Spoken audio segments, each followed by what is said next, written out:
Life was going great for bright-eyed and lively Christine Silawan. Her life was full of dreams and hope.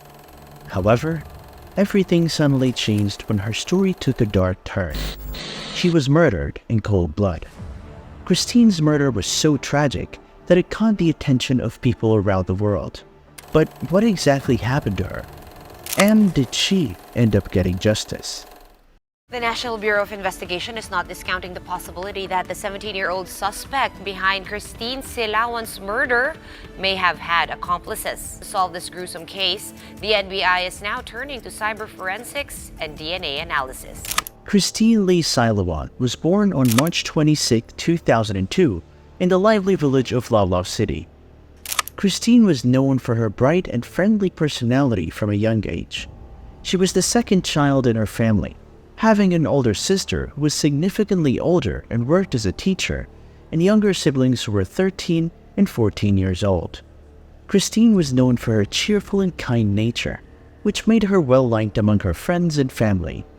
She had a special bond with her mother, Lourdes, who often remembered Christine's joyful spirit and how she would always share her dreams and aspirations with her younger siblings. Yan ang hinihiling ko. Nga sana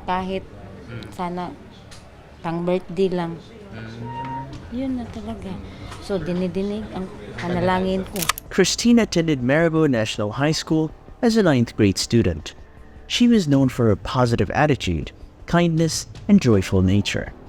Her friends appreciated her warm heart and helpfulness.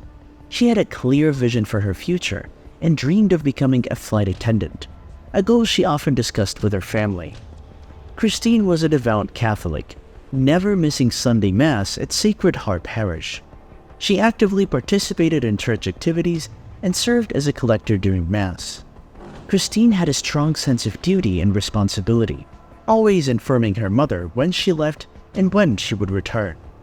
Every Sunday, Christine followed a routine. She would prepare for church and say goodbye to her mother with her usual cheerful demeanor. Her mother expected her to be back home by 7 p.m. after church. However, Christine always made sure to inform her mother if she would be late or if there were any changes to her plans. This routine provided comfort and reliability for her family. Christine was dedicated and punctual, making her known for her reliability, good behavior, and responsibility. She cherished her close friendship with her mother and siblings and placed a high value on her friendships, maintaining strong connections with her peers. Christine enjoyed spending time with her friends and positively influenced those around her. Christine's life was filled with hopes and dreams. She had ambitions for her future and was actively involved in her community and church. Her friendly nature and strong family bonds made her a beloved community member. Christine was a person who embraced her responsibilities and maintained a positive outlook on life, creating a lasting impression on everyone who knew her. Things looked like they were going well for Christine. That was until tragedy struck. This CCTV footage shows Christine Silawan walking with a man at around 6:30 in the evening. Before leaving for church that evening, Christine said goodbye to her mother, Lourdes. On this particular night, her mother expected her to return around 7 p.m., just like she usually did after Mass. Christine's mother reminded her to come straight home after church, and Christine, with her cheerful and friendly personality, assured her mother that she would do so. Christine left the house feeling happy, just like any other Sunday evening. She went to Sacred Heart Parish, the church she regularly attended. As the evening progressed, Christine's mother, Lourdes, noticed that the time was passing, and Christine hadn't returned home yet. It was getting late, and Christine was usually very punctual. She never stayed out past the time she had agreed on with her mother. Lourdes started to feel a little worried because it was unlikely Christine would be late without letting her know. At first, Lourdes tried to remain calm. She thought Christine might have been delayed for some reason, perhaps by talking with friends after church or helping out with some extra duties. But as the minutes turned into hours, Lourdes' worry grew. The feeling of unease settled in her heart as she looked at the clock and wondered why Christine hadn't returned yet. Lourdes decided to go to the church to see if Christine was still there.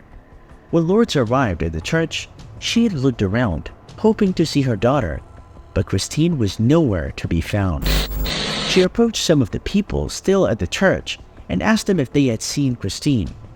One of Christine's friends, Ryan, told Lourdes he had been with Christine earlier. He mentioned that they had gone to buy balut from a nearby vendor after church.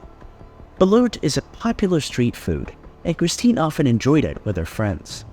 Ryan explained that after buying the food, he returned to the church to use the restroom while Christine waited for it. However, when he returned, Christine was no longer there. Ryan hadn't noticed anything unusual, and he didn't see where Christine had gone. Lourdes' heart sank upon hearing this. Her daughter was missing, and she didn't know where to look for her. She knew Christine was a responsible girl who wouldn't disappear without a word. Something was wrong. Lourdes, along with the help of some neighbors and friends, began searching the area, calling out Christine's name and asking people if they had seen her. But despite their efforts, there was no sign of Christine. As the night went on, Lourdes' fear intensified. She kept hoping that Christine would suddenly appear, walking through the door with her usual bright smile, but that didn't happen. The reality that something terrible might have happened to her daughter started to settle in Lourdes' mind, and it was a terrifying thought. Lourdes tried to reach Christine's phone, but there was no answer. Each attempt to call her daughter ended with the same empty ringing. Lourdes couldn't sleep that night. She kept pacing the house, looking out the window, praying that Christine would return safely. Every sound outside made her jump, hoping it was Christine. But as the hours passed, hope started to fade. Lourdes didn't want to think the worst, but it was hard not to. Christine had never been late like this before, and the silence was unbearable. The following morning, as dawn broke, there was still no sign of Christine. Lourdes knew she had to continue searching, even though she was exhausted and scared. Her daughter was out there somewhere, and she wouldn't stop until she found her. Little did she know the truth about what happened to Christine was far more terrifying than she could have ever imagined. Later that morning, a shocking discovery would devastate Christine's family and bring unspeakable pain to her mother. Her mother was called to identify Christine's body, and immediately, she broke down in tears. Christine's body was found, and the reality of what had happened to her was almost too much to bear. The details of her final moments revealed a level of violence and cruelty that was beyond comprehension.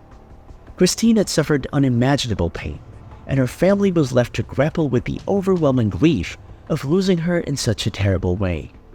Christine's night routine was supposed to be just like any other Sunday. She planned to go to church, pray, and return to her family. But something went terribly wrong, and she never made it back. The growing concern of her mother, the search efforts by her family and friends, and the final heartbreaking discovery would mark a night that no one would ever forget. Christine Silawan's disappearance and the events of that night left a deep scar on our community and the people who loved her. It was a night that began like so many others, but ended in a way that changed everything forever. Investigators in the Christine Silawan case were working tirelessly to find any leads that could help solve the tragic mystery of what happened to her. After days of searching for answers, they made a significant breakthrough when they discovered CCTV footage from the night Christine was last seen. This CCTV footage shows Christine Silawan walking with a man at around 6:30 in the evening. In the footage, Christine was spotted walking beside a male companion. The camera angle only showed their backs, making it difficult for the police to determine exactly who the male was. However, this piece of evidence was important because it revealed that Christine seemed calm and relaxed while walking with this person. She did not appear to be in distress, nor was there any indication that she was being forced to walk with him. This observation led investigators to believe that the man was likely someone Christine knew and trusted, which opened new possibilities in the case. As the investigation progressed, the police began to narrow down their focus on a potential suspect in the footage, Christine's ex-boyfriend, John. John and Christine dated for a while before she ended their relationship. Investigators suspected John of potentially harming Christine due to their recent breakup. Despite the blurry nature of the CCTV footage, they suspected that the male figure walking with Christine might have been John. The investigation into John's possible involvement in the case soon became a significant focus. The police investigated John's whereabouts on the night Christine disappeared and gathered evidence that they believed might connect him to the crime. However, the evidence against John was mostly circumstantial, meaning it was not direct proof of his guilt but minor details that, when considered together, seemed to suggest his possible involvement. The police pointed out that John had been in contact with Christine shortly before her disappearance and that he had a history of being close to her. They also mentioned that some of the clothing seen on the male of the CCTV footage resembled clothing that John owned. One of the key pieces of evidence that the police relied on was a confession that John allegedly made while in custody. According to the police, John admitted to being involved in the crime during interrogation.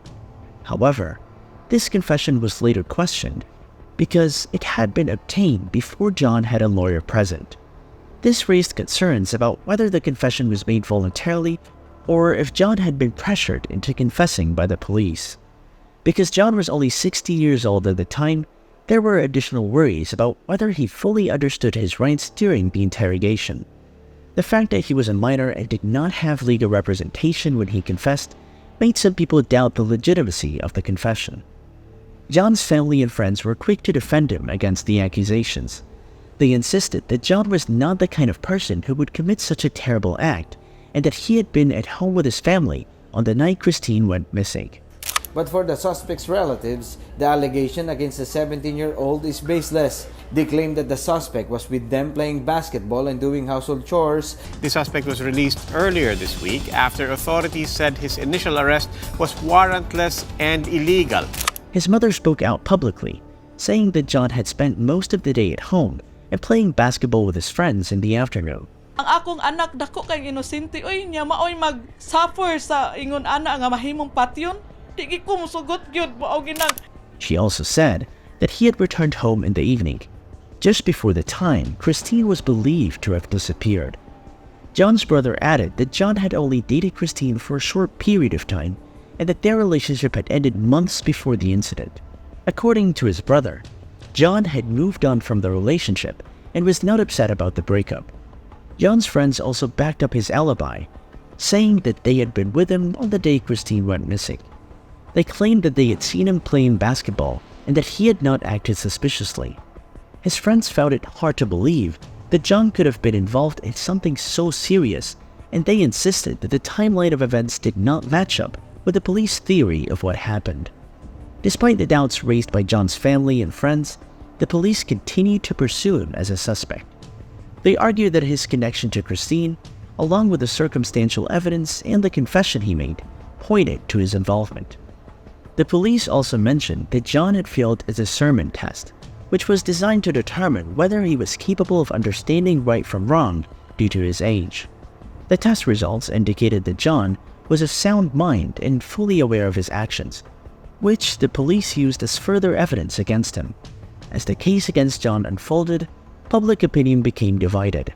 Some people believed that John was guilty based on the evidence presented by the police, while others were skeptical and questioned whether the police were focusing on the wrong person.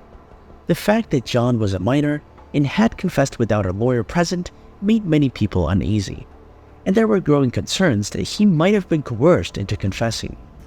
Legal experts and activists began to speak out about the importance of ensuring that John received a fair trial and that all the evidence were thoroughly examined before any conclusions were drawn. John's legal team argued that the case against him was weak and that the police relied too heavily on circumstantial evidence. They pointed out that there was no direct proof linking John to the crime and that his confession was highly questionable. They also raised concerns about the discernment test, arguing that it might not have been a fair assessment of John's mental state at the time. His lawyers stressed that John should be presumed innocent until proven guilty and that the police should continue to investigate other possible leads in the case. Despite the strong defense mounted by John's family, friends, and legal team, the police remained focused on him as their primary suspect. They believed that they had built a solid case against him and continued to gather evidence that they thought would prove his involvement. As the case moved forward, it became clear that the outcome would have a significant impact not only on John's life, but also on the community as a whole. Renato Pavlanis was a man who had been in trouble with the law before. He had a history of deception and had been caught with illegal firearms and drugs. On April 9, 2019, Renato was detained by the police for carrying a gun. At that time, he was already under suspicion for other crimes. While in custody, Renato made a surprising confession. He claimed that he was the one who killed Christine Silawan. Renato's admission surprised both the authorities and those closely following the case. In his confession, Renato said that he used a fake identity to trick Christine. He pretended to be a 16-year-old boy, using the name C.G. Diaz to talk to her online. Renato said that Christine had been interested in talking to him, thinking he was a young man like her. Renato confessed that he had planned to meet her after a church service. According to him, when Christine discovered that C.G. Diaz was an older man, she was shocked and wanted to leave. Renato said that he became angry and took her to a field where he hurt her badly and left her body there. But Renato's confession had several problems. The forensic evidence from Christine's body did not fully match what Renato was saying. Forensic experts found that the injuries on Christine's body, including the severe disfigurement, suggested that different methods or tools might have been used than what Renato claimed. This inconsistency raised doubts about whether Renato was telling the truth. Despite the issues with his confession, Renato's statements were initially taken seriously. He was presented to the public and the media as the man who had confessed to the crime.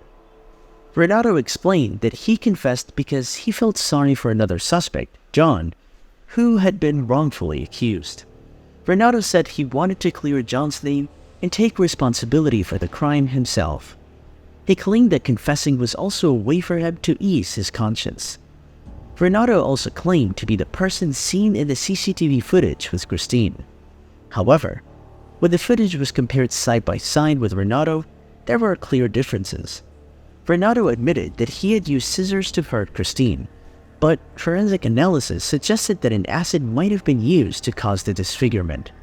As the investigation continued, more questions arose. If Renato had indeed dragged Christine to the field and attacked her, why was there no sound or any witnesses nearby? The field where Christine's body was found was close to houses, and it was not very late at night. It seemed unusual that no one would have heard anything. This discrepancy made it harder to believe Renato's version of events. Not long after his confession, Renato's situation took a turn.